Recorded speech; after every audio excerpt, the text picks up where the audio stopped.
ایک دفعہ ایک ملک کا بادشاہ بیمار ہو گیا۔ جب بادشاہ نے دیکھا کہ اس کے بچنے کی کوئی امید نہیں تو اس نے اپنے ملک کی رعایا میں اعلان کروا دیا کہ وہ اپنی بادشاہت اس کے نام کر دے گا جو اس کے مرنے کے بعد اس کی جگہ ایک رات قبر میں گزارے گا۔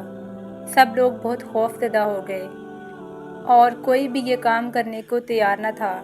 اسی دوران ایک کمہار جس نے ساری زندگی کچھ جمع نہ کیا تھا، اس کے پاس سوائے ایک گدھے کے کچھ بھی نہ تھا۔ اس نے سوچا کہ اگر وہ ایسا کر لے تو بادشاہ بن سکتا ہے، اور حساب کتاب میں کیا جواب دینا پڑے گا۔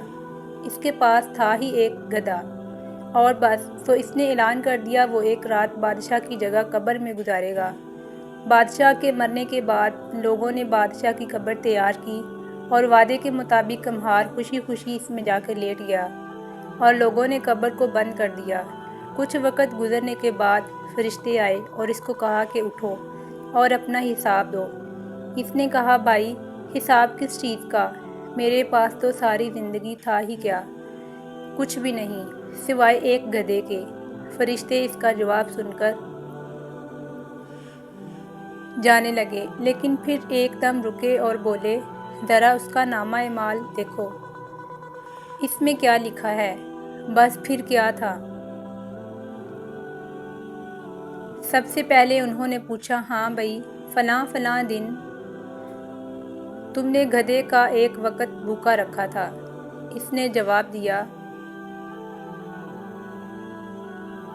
وہاں فوری طور پر حکم ہوا کہ اس کو 100 درے مارے جائیں۔ اس کی خوب دھنائی شروع ہو گئی۔ اس کے بعد پھر فرشتوں نے سوال کیا اچھا یہ بتاؤ فلاں فلاں دن تم نے زیادہ وزن لاد کر اس کو مارا تھا؟ اس نے کہا کہ ہاں۔ پھر حکم ہوا کہ اس کو 100 درے اور مارے جائیں۔ پھر مار پڑنا شروع ہو گئی، گر صبح تک اس کو مار ہی پڑتی رہی۔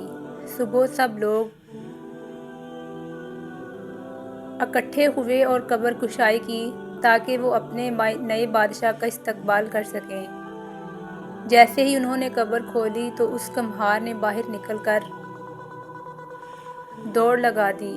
لوگوں نے پوچھا بادشاہ سلامت کدھر جا رہے ہیں؟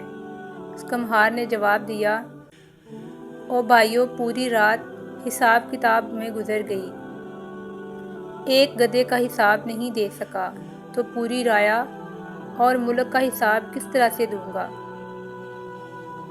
کہانی فرضی ہے، لیکن کبھی ہم نے یہ سوچا ہے کہ ہم نے حساب بھی دینا ہے اور پتہ نہیں کون کون سا حساب دینا پڑے گا، ہمیں کس کس چیز کا حساب دینا پڑے گا جو شاید ہمیں یاد بھی نہیں ہے۔